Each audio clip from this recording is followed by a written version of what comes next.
everybody, buenos dias, happy Monday, happy beautiful sunny blue sky morning from here on Milos Island in Greece. I hope you had a beautiful night of rest after a restful and restorative weekend, ready to start the cycle of a new week and a new day. We are on day 131 of the year on this Monday morning, and our word for today, according to 365 Tao by Deng Ming Tao, is meaning.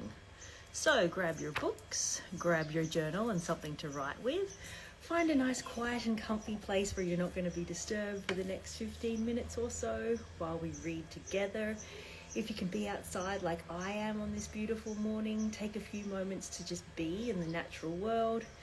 Focus on your breath, watch what's unfolding around you, listen to the sounds of nature, and remember that as a human being, you are part of nature, you're part of the natural world. So whenever you get these few moments to just kind of be and contemplate the natural world and take a little time out, especially if you have a busy schedule or you're a little stressed out, a few moments of quiet in nature is a very good remedy for that. So anytime you get that opportunity, I encourage you to take it.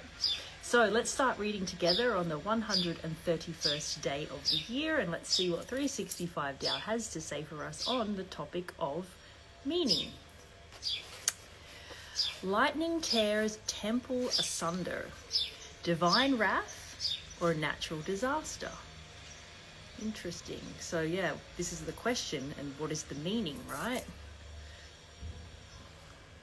The question is, like, what's the meaning? Was it divine wrath? Was this something from the divine? Was something from God? Or was it just a natural disaster? What is the meaning? Let's continue. There was a seaside temple in India that was struck by lightning. That minor storm was the vanguard to a full hurricane that eventually ravaged the entire countryside.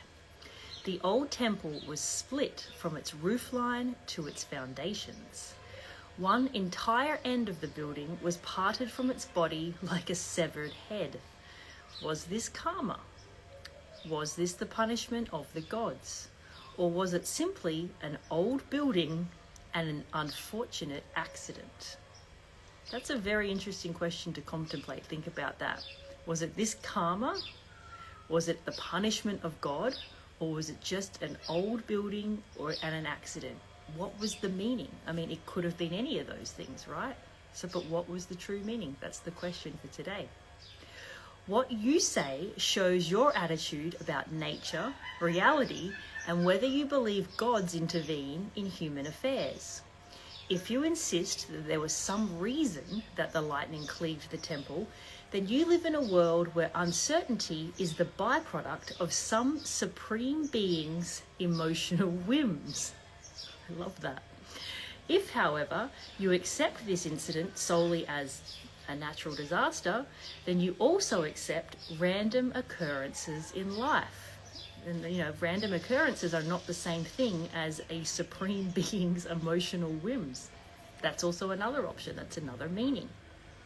Such a viewpoint does not preclude any notion of the divine, of course. It merely states that not everything in nature is administered by some heavenly bureaucracy. It's the separation of nature and God, or the divine, right? It is a simple fact that lightning split the temple. That's a fact.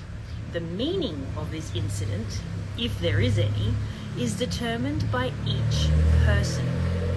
One person regards it as a disaster, another as a good thing, while a third views it dispassionately. There is nothing inherent in the incident that dictates its meaning. It is enough that we all recognize that it happened. Wow, so that's an interesting way to think about, a fact, and the fact that, okay, the temple split. That's not up for debate. That is literally what happened. But the meaning that gets assigned to it will be different, as it says here. All these three people have three very, very, very different ideas about what the meaning of it is. It doesn't change the fact that it happened.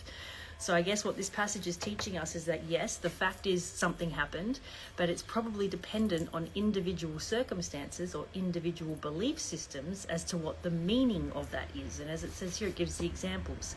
Someone might think it's because God is angry. And I absolutely love what it says here about the emotional whims of a divine being. Another person's like, hey, just a natural disaster, weather happens, lightning strikes. And then another person's like, well, you know what, it's an old building. It's like old things break. Like, depending on who you speak to, they're going to assign a different meaning to it. So I guess the bottom line of that is we have to have compassion. Yes, this thing happened. That's not up for debate. But the way it's interpreted is going to be different for people based on a lot of different things. And that's why it might not be the way we think, but we also need to respect other people's viewpoints and have compassion for their way of thinking. They might be very devout in their beliefs and in their religion, so of course that's going to sway the meaning that they put on it. And that's totally fine. It might not be your way of thinking, but you do have to have compassion for that. You do have to respect their point of view. You don't have to agree with it, but you should be compassionate about it. You might also be someone that's a meteorologist and studies the weather. Hey, you know what? Lightning happens. It's just part of life. That's the way, a very factual point of view that person is going to assign the meaning to. Somebody else might be an architect. Hey, you know what? That building was really old anyway. It was inevitable that was going to happen. Meaning comes from an individual bias, and we are all unique individual people, so we're always going to apply different meanings to the same fact. And that thing, the fact remains. It's the meaning that is different. And who puts a meaning? Humans. It's just part of the human experience. So a really interesting way to start your day on this Monday morning. I invite you to reread this passage in your own time and pull out any sentences here that resonate. I'm going to highlight a couple that resonate with me and use that for my journaling prompt this morning. Thank you so much for being here for 131 days. I wish you a beautiful, beautiful day, and I will see you tomorrow. Bye.